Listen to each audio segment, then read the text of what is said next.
My wife's jealous BFF lied and ruined our marriage. She believed every word. You think your marriage is bulletproof until a whisper turns into a war.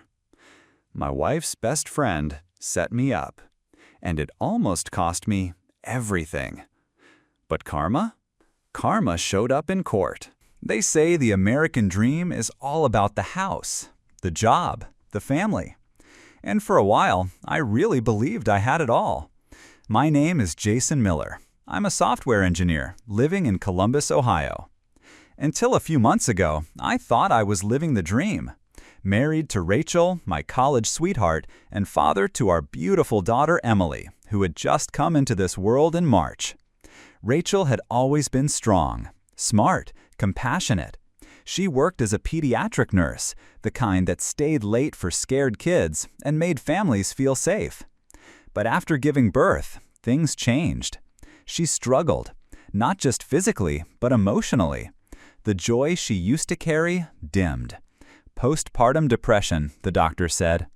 We agreed she'd stay home with Emily, while I picked up extra hours. I was fine with that. Providing for them wasn't a burden, it was a privilege. I'd take double shifts if it meant Rachel could rest and Emily could grow up safe. That's when Vanessa entered the picture. Rachel's best friend since college. Loud, confident, the kind of woman who always needed attention. I never liked her, but I tolerated her for Rachel's sake. When Rachel told me she wanted Vanessa to help out during the day, I didn't argue. I was already away most of the time, trying to meet deadlines for a massive tech project at work.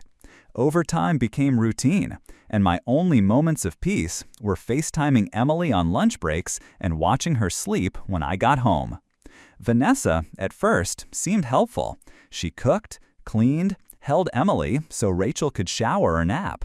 I even thanked her once, thinking maybe I had misjudged her. But something shifted. Rachel stopped answering my texts, stopped asking how my day went. I'd come home to a house that felt colder, quieter. She wouldn't even look at me during dinner, and when she did, it wasn't with love. It was with suspicion. Then one night, the trap was sprung. I walked through the door around 9 p.m., exhausted but relieved. I had brought Rachel her favorite takeout as a surprise. But the moment I stepped in, I could feel it. Something was wrong. Vanessa was sitting on the couch, arms crossed. Rachel stood near the window, tense. Her eyes were red. "You should tell him," Vanessa said. Rachel looked at me like I was a stranger. "She saw you with another woman." My stomach dropped. "What are you talking about?" "She saw you picking up some blonde in your car downtown. You thought we wouldn't find out?" It took me a second to realize what she was referring to.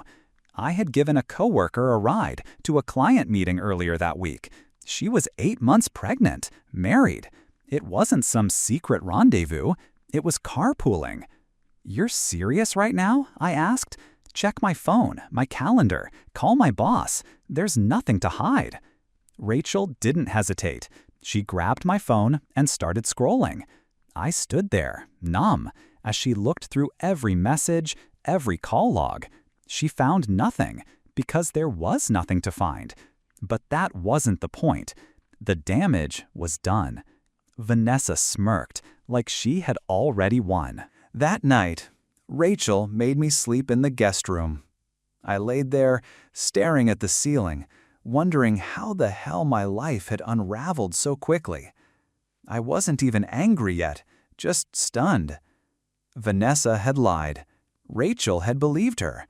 And my daughter, my family, was caught in the middle. I thought that was rock bottom. I had no idea what was coming next. The next few weeks were hell. Rachel stopped being my wife. I don't know how else to say it. She moved through the house like I didn't exist. She didn't let me hold Emily unless she was in the room. She wouldn't let me feed her, bathe her. If I so much as suggested giving Rachel a break, she'd snap at me like I was trying to steal our daughter. And Vanessa? She was always there. like some twisted guardian angel, constantly whispering into Rachel's ear, watching me with that smug, satisfied grin. She cooked in my kitchen, rearranged our cabinets like she lived there, and even told me, straight to my face, "Maybe you should find somewhere else to stay if this environment is too tense for you." I laughed at first, but Rachel didn't. She said, "Maybe that's not a bad idea." I remember standing there in our living room, staring at the two of them, realizing I wasn't just being pushed out emotionally, I was being erased. But I didn't blow up. I didn't scream. I didn't throw accusations. That's what Vanessa wanted. She wanted me to lose control, to give her ammunition. Instead, I stayed calm, cold even, and I started watching everything. Every time Vanessa made a comment about how hard it must be for Rachel to raise a child with someone like me, I made a note. Every time Rachel said something that sounded like it had been rehearsed or coached, I wrote it down. Every voicemail Vanessa left when I didn't answer her passive-aggressive texts, saved. Every doorbell cam video of me leaving early and coming home late, backed up. I was building a case, silently, carefully, because something in my gut told me this wasn't just a smear campaign, it was a setup. And I was right. 2 weeks later, I came home from work and found an envelope taped to the front door. Inside was a printed letter, Rachel's handwriting, but clearly dictated. It accused me of mental abuse, emotional neglect, and controlling behavior. It also said I needed to vacate the house by the end of the week for the emotional safety of the child. No court order, no formal filing, just an ultimatum cooked up by Vanessa's twisted imagination and Rachel's spiraling mental state. I called my lawyer that night. He read the letter, let out a sigh, and said, "They're testing the waters, trying to get you to react. Don't give them what they want." So I didn't. Instead, I filed a motion for temporary emergency custody of Emily, citing abandonment, manipulation by a third party, and psychological instability from Rachel due to postpartum depression. I attached documentation, photos, calendar logs, recordings, all of it. We filed a protection request as well to prevent Vanessa from having any unsupervised contact with my daughter. And then I waited.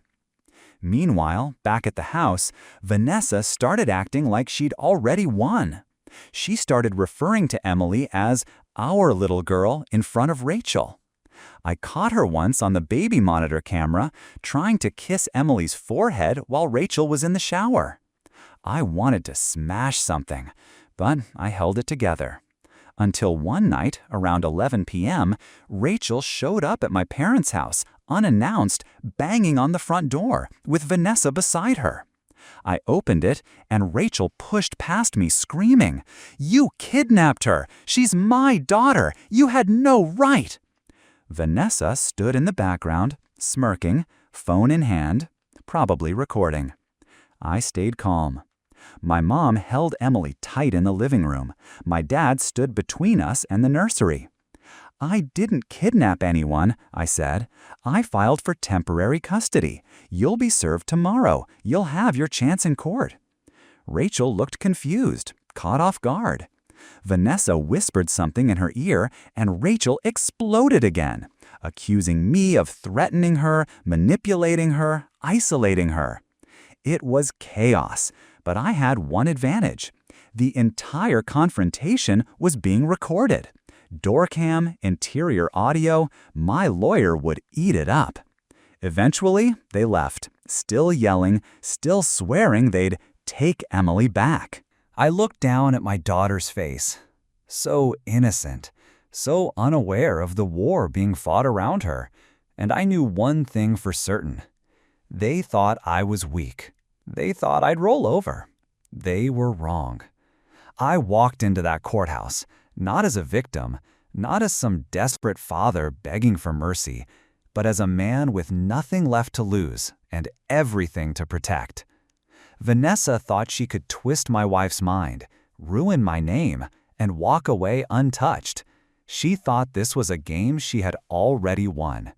She was about to learn that games have rules, and I came armed with the truth. The courtroom was colder than I expected. The fluorescent lights buzzed above us like flies circling something rotten. Rachel sat on the other side, pale, lips tight, eyes flicking from me to Vanessa, who, as always, dressed like she was auditioning for a reality show reunion. Leather blazer, red lips, and the smugness of a woman who believed she owned the narrative. She didn't realize it was about to be ripped from her hands. The judge was a woman in her 50s, sharp eyes, no patience for theatrics. My lawyer, Mr. Glassman, calm, focused, surgical. He didn't waste time with fluff. "Your Honor," he began, "my client is here today because a fabricated accusation has not only disrupted his life, but endangered the mental and emotional health of his infant daughter." The opposing counsel tried to object, but Glassman cut them down with a binder, literally. He dropped it on the table with a thud so loud, even Vanessa flinched. "This," he said, "is a record of every interaction between Mr. Miller and his wife since March. It includes timestamps, doorbell footage, medical documents, text logs, and audio recordings. It proves without question that Mr. Miller was not only innocent of any wrongdoing, but has been the sole stable caregiver for Emily throughout this ordeal." The judge raised an eyebrow. "Let's start with the footage." And we did. We played a clip from the baby monitor. Vanessa pacing the nursery, saying to Emily, "Your dad won't be around much longer. Just me and Mommy, like it should be." Then the video of Rachel showing up at my parents' house in the middle of the night, screaming, unprovoked, with Vanessa egging her on like some twisted cheerleader. The judge paused that one. "Is that Vanessa Scott in the background?" she asked. "Yes, Your Honor," my lawyer said, "the same individual who's been living in the Miller home without legal standing and has been acting as an unsupervised third-party caregiver." "Despite not being licensed, trained, or related?" "Yes, ma'am." Vanessa tried to speak up. "Excuse me, I was helping my friend."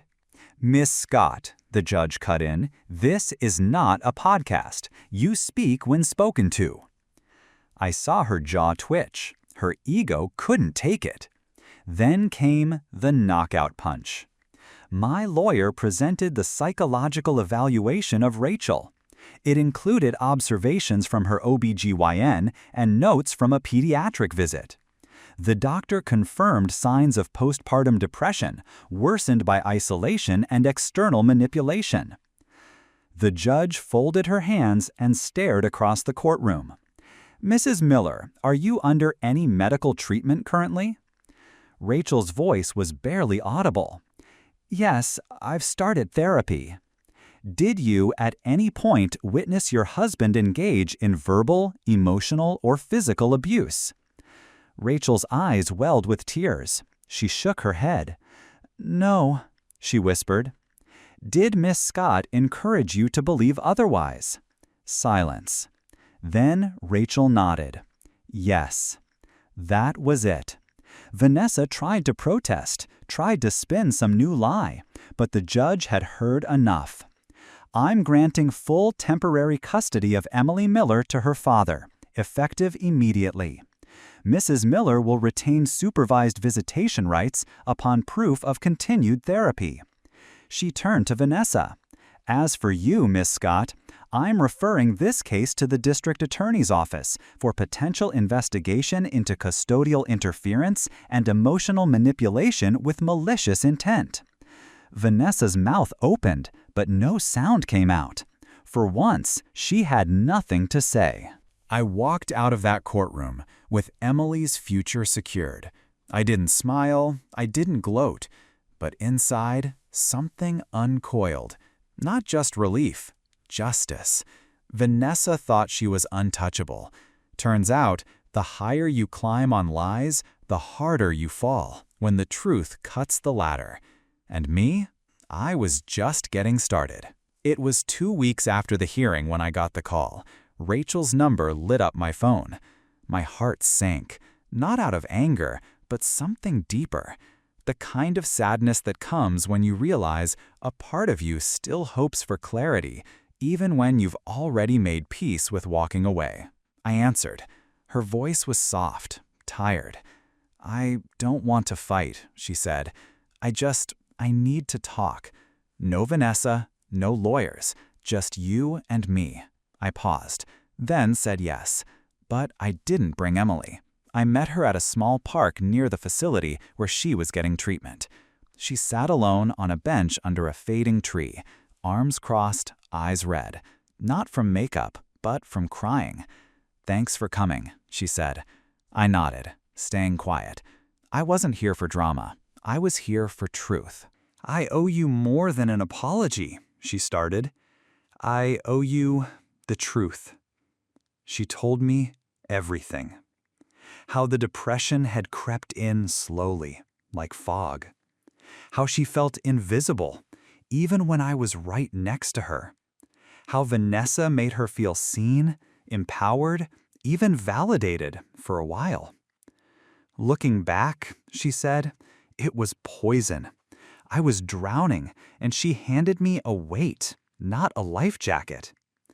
She told me Vanessa had a pattern. She had done this before, ruined another friend's engagement in college, pushed away anyone who threatened her control. Rachel never saw it, or maybe didn't want to. She fed on my pain, Rachel said, and I let her. She cried then. Not the kind of dramatic sobbing I'd seen weeks earlier, but the quiet, shaking kind. The kind that comes from real shame. Then she looked up and said the one thing I never expected. "I'm not ready to be Emily's mom. Not fully. Not right now." I didn't interrupt. I thought motherhood would fix something in me, make me feel whole. But it didn't. It just showed me how lost I really was. She looked at her hands. "I want you to raise her, at least until I'm better, until I can be someone she's proud of." I felt my chest tighten. I hadn't cried through any of this.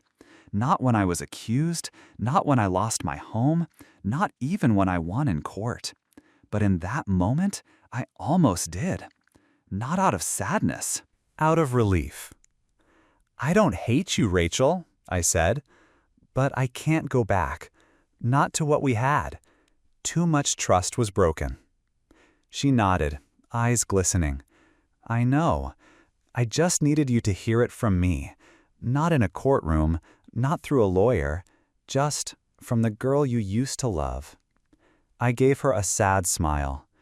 "She's still in there, and I hope one day you find her again." We didn't hug. We didn't promise to stay friends. We just sat for a moment, side by side, in the fading light. Two people who had lived a story that didn't end the way either of us planned, but maybe the way it needed to. That night, I came home to Emily. She was already asleep, curled up like a comma in her crib, breathing slow, peaceful.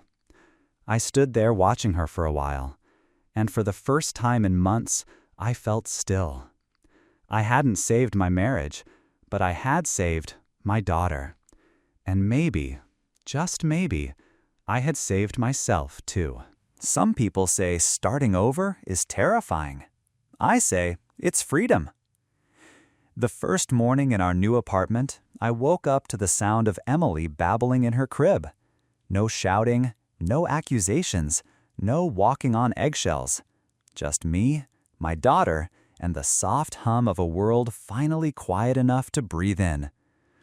I made coffee while Emily clumsily slapped at her cereal, and I realized I hadn't smiled like this in a long time. Not the forced kind. Not the smile you fake to keep a family from falling apart. A real one. Life wasn't suddenly easy. There were nights Emily wouldn't sleep, and I'd sit on the floor at 3 a.m. wondering if I was doing this right. There were mornings when daycare was full, work deadlines were closing in, and I had to juggle like a clown on fire. But there was no more gaslighting, no more fear, no more tiptoeing around someone else's rage. Just me, figuring it out. And that was enough. Rachel started showing up for supervised visits. She was calmer, more grounded. She brought coloring books, diapers, once even a lullaby she wrote by hand. We didn't talk much, but I saw it in her eyes. Regret, yes, but also effort. I didn't hate her. I didn't even resent her. I just didn't need her anymore. To anyone listening who's been through betrayal, through manipulation, through the slow erosion of trust, you are not crazy. You are not weak, and you are not alone. People like Vanessa will always exist. People who feed off your confusion, who thrive in the shadows of your self-doubt. But the moment you stop trying to prove your worth to the wrong people, you begin to remember your own voice. They tried to rewrite my story, but I took the pen back, and I wrote a better ending. I didn't lose everything. I just lost what was never real. What I have now is messy, unfiltered, uncertain. But it's mine, and it's honest, and that makes all the difference. Have you ever had to rebuild your life from the ashes of someone else's lies? Tell me in the comments. And if this story resonated with you, share it. Someone out there might need to hear that it's not too late to begin again.